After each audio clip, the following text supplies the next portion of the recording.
I fell in love with a damn rock. Damn right you did. I fell in love with a damn rock. Hello and welcome to Cassette Take, where you can eject wherever you want, but please don't forget to rewind. I'm Ethan. I'm Annmarie. And Annmarie, what did we just go see? Oh, we just saw Project Hail Mary. Project Hail Mary. Amaze, amaze, amaze. Honestly, Ethan is the one who pushed for it. He's read the book. I have not.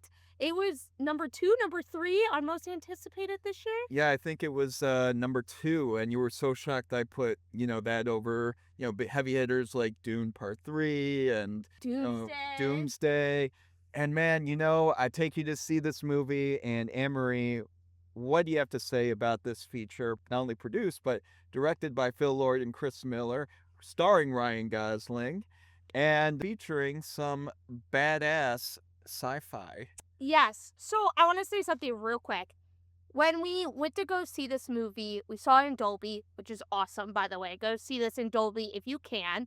And we were sitting there watching trailers, and Dune 3 trailer is announced for tomorrow, which will be the day before this comes out, as well as we saw like the Supergirl trailer and the Odyssey trailer. And I looked towards Ethan and I'm like, wow, it's going to suck when Denis and Christopher Nolan are nominated for Best Director. I don't know who to go with. And Ethan said, oh, wait until Phil Lord and Chris Miller are nominated for Best Director for this movie. And I kind of laughed it off because I was like, yeah, okay, we'll see. Ethan, this just made it so much harder to pick. Oh my God, I love this movie. Oh, you're damn right. Okay, yeah, so little context here.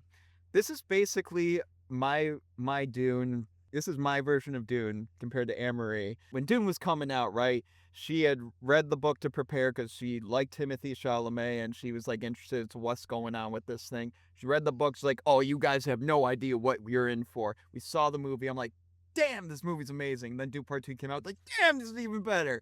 And then now, like with Project Hail Mary, I heard some things about it. I'm like, oh, this seems interesting.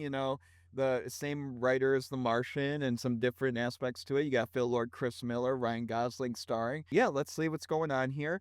I go ahead and read the book. Oh my gosh. Annmarie has no idea what she's in for. I didn't. This was amazing. I had the dorkiest smile on my face the whole entire time. We're doing a non-spoiler review, so yes, no need to worry about spoilers. Go see this film yourself. Honestly, this is still riding a 95 on Rotten Tomatoes. Just go see it. Yeah, like 95, 96. I mean, it is just top-notch filmmaking. It's like, you guys know me. You guys know me. I love my movies when they wear their hearts on their sleeve. And not only do they do it, but they wear it where it's like sewn in with quality embroidering. And my gosh, this movie wears its heart on its sleeve. You can see this heart from light years away. And the cinematography, it's Greg Fraser, by the way. So, a little sync up with our sci-fi love and Dune and, now this movie. And, Daniel Pemberton comes to do the score. If you don't recognize his name, he's done the Spider-Verse movies. Oh. And this was also produced by Amy Pascal, believe it or not. Oh my God, just heavy hitters all the way around behind the camera. Like, I already know Phil Lord and Chris Miller are my favorite duo. I think this just solidifies it for me pretty much. Yeah, they are truly a top-notch duo. Something I was a little afraid of going into it. I mean, I was 99% certain that this was going to be a sure thing. But then I saw the first trailer, right?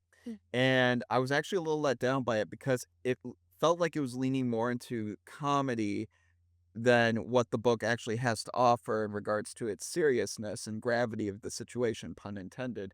Then we got the other trailers. I'm like, nope, this is a sure thing, 100%.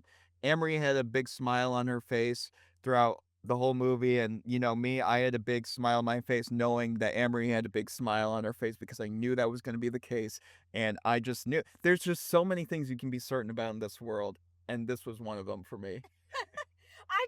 I couldn't help but smile the whole time. It's hilarious. Ryan Gosling, my man, You know what? I know you don't have an Oscar yet, but damn, you don't need one. You have touched so many genres and have made them fantastic, and I don't think anyone else could play this character besides him. No, no, and I'll be honest, when I was reading the book, the vision I had in my head was like a Ryan Gosling type. I mean, maybe a little slight difference in the facial structure, but other than that, like very, very similar. And I'm so glad that he was able to capture Ryan Grace. And for people that have read the book, Rocky's existence is kind of a spoiler, but since they've been putting in the trailers, and honestly, for this movie, I feel like it doesn't ruin it if you know that Rocky is in it. Rocky is like truly a great piece of practical and visual effects brought together, CGI and all, and I really believe that he was there. I fell in love with a damn rock. Damn right you did. I fell in love with a damn rock. Like, this is like, get over BB-8, get over Grogu, get over Groot.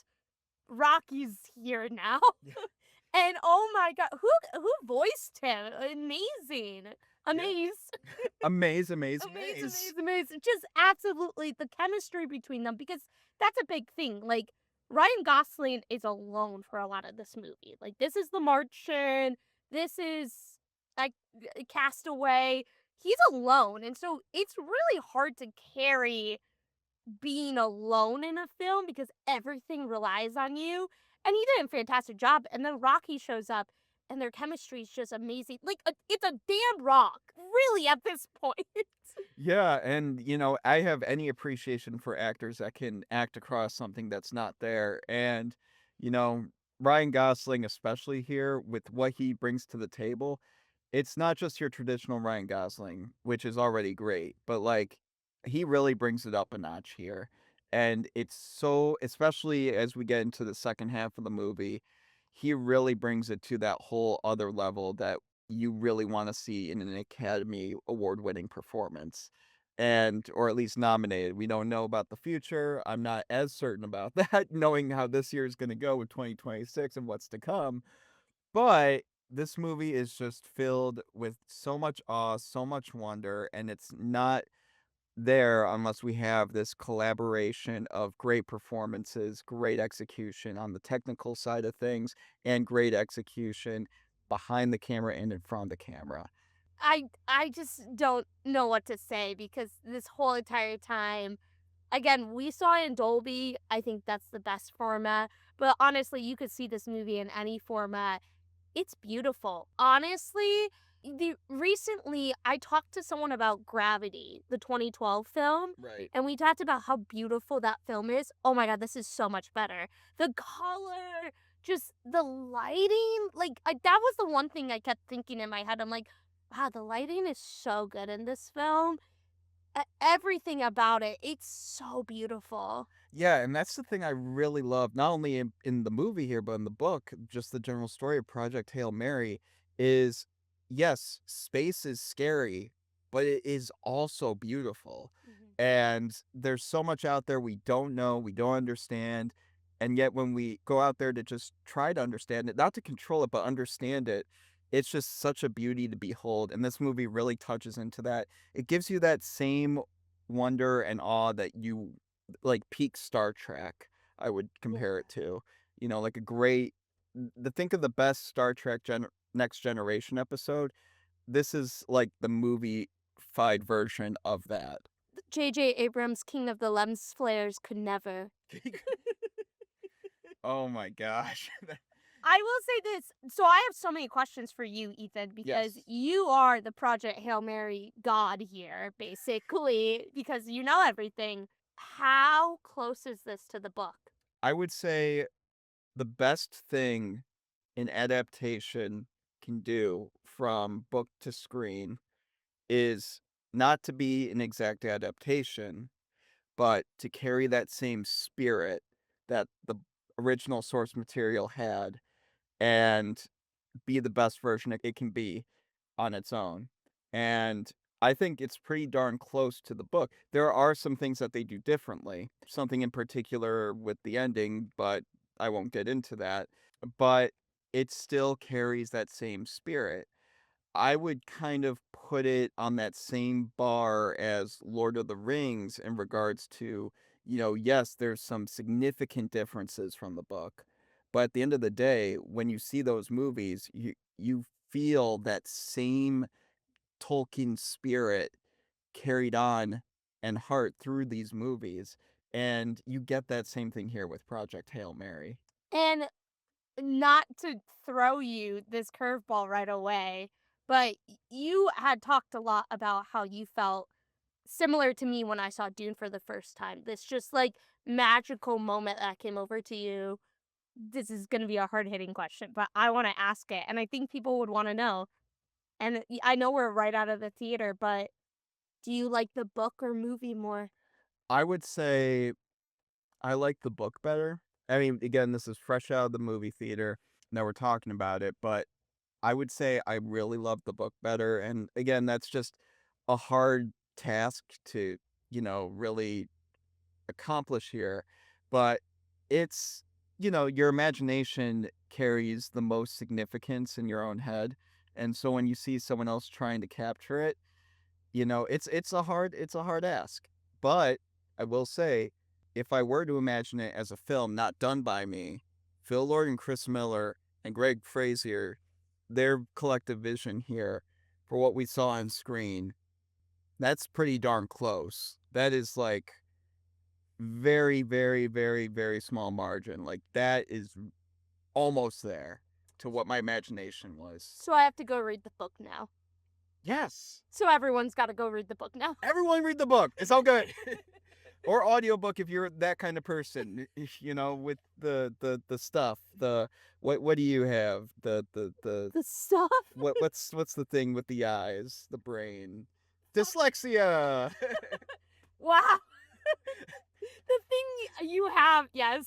I'm on such a high right now from this movie, so I'm sorry if I'm a little incoherent here and there. But Amory, as someone that hasn't read the book, the source material, how would you say, going off of just the expectation of this movie from what I've been saying, how excited I've been, to what, you've been hearing in the news, the trades and all that, what would you say your take on this movie is with all that considered? I will say my expectations were pretty high for this film, just from you, from the 95%, from the other YouTubers that we watched, John Campia.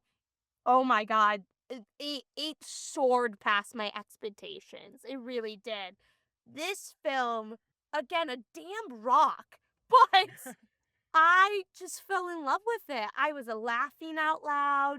I had tears in my eyes. There was a guy in front of us snoring. Did not bother me at all. I just was in love with this film. Okay, and funny thing about that, for a little bit, I actually thought his noises were blending in with Rocky's at Me, times. me too. I was like, wow, Rocky sounds like he's snoring. Yeah. So, okay, I'm glad I wasn't the only one that thought that. No. But honestly, like, again, I don't know what this year is going to turn out to. I really don't. We have so many great films coming out. This is a one that I'm going to remember for a really long time, and I hope it's remembered for a long time. I hope this is an Oscar contender for cinematography, for special effects, but also I think Ryan Gosling deserves a nomination. I think Phil Lord and Chris Miller deserve a nomination. And I know the Oscars aren't everything. We're around that time. That's why we're talking about it so much. But this film, we're seeing it again. Like, Yeah, the few days from now as well. and it's still in Dolby. Like, that's the thing. I never go see films twice. This is one that I think I could go see multiple times. Yeah, I would recommend seeing it on the biggest screen possible. So for us, we just have the early access screening for us was in Dolby. But if you live next to a 70 millimeter IMAX theater, go do that. That is a gift right there.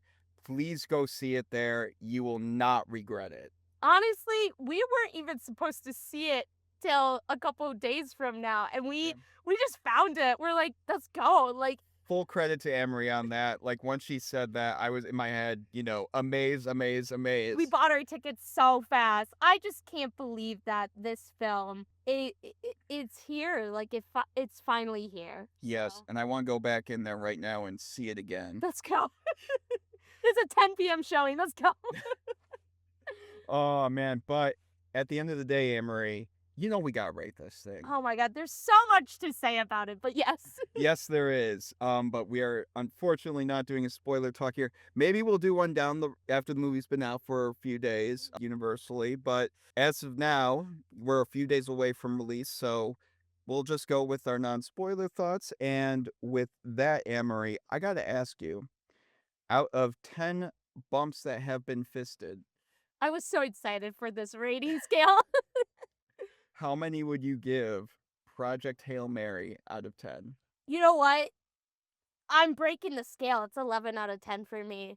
This film is absolute cinema. Yes, I did the hand motions too. It's beautiful. It's heartwarming. A damn rock. Like, really? And I just can't believe it's here. I will say, there's one thing, and if we did a spoiler review, I would share more. But there's one thing towards the end where I thought it got a little bit long. And we very much disagree about this, but that's totally fine. If you watch it, you know what? You may agree with me. You may agree with Ethan, but overall, I again 11 out of 10. Like, oh my god, this year is going to be insane. I just can't believe it. And I already gave two movies 10 out of 10. Like, this is better than those films, and I can't believe it's here finally. That's so funny that you give it an 11 out of 10 and then you immediately talk about critique you have. So 11 out of 10, that's like better than perfect.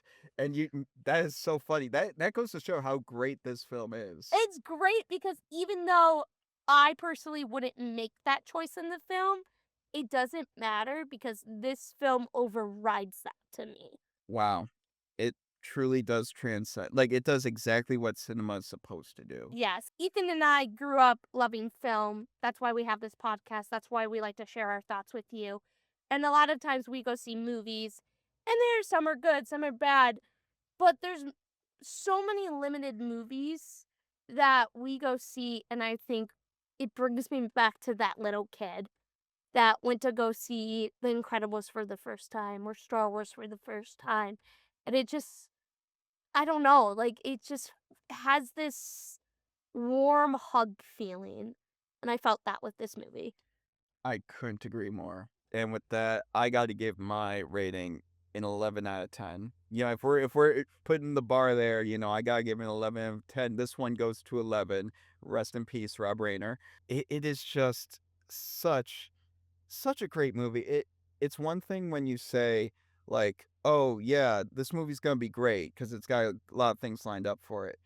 It's another when you are so certain about it that not only you like it, but your friend, who doesn't always agree with you on movies, loves it as well, gives it an 11 out of 10 and has a dopey smile on her face throughout the majority of the movie. And, it makes my heart smile. It makes, probably your heart smile. I hope it does. And I want you guys to see this movie so all of your hearts smile constantly for a great 2.5 hours. Your heart will smile, and that is Project Hail Mary. It shows the best of humanity and the best of others outside of humanity. And I think that's great. And I love that it wears its heart on its sleeve. And I can't wait to see it again. So an 11 out of 10 bumps that have been fisted. I was gonna do a thumbs up, but then I'm like, oh wait, this is a podcast. So Oh, man. But guys, we want to hear your thoughts on Project Hail Mary. Have you seen it? Were you part of the early access screenings? Maybe you went to the Prime ones early on before the ones that we got to see. Or, maybe you're still excited to go see it because you're going to be seeing it later this week. Whatever you're thinking, let us know your takes on our tapes in those comments down below. And with that, Emery, I think that about does it here. let's wrap it. All right, guys. Thank you for joining us on this episode of Cassette Take. Don't forget to like, comment, subscribe, all that great jazz, the great vernacular of YouTube that you're all familiar with. And most importantly, Do not forget to rewind. I've been Ethan. I'm Annmarie. And Annmarie. It's time go! Time go!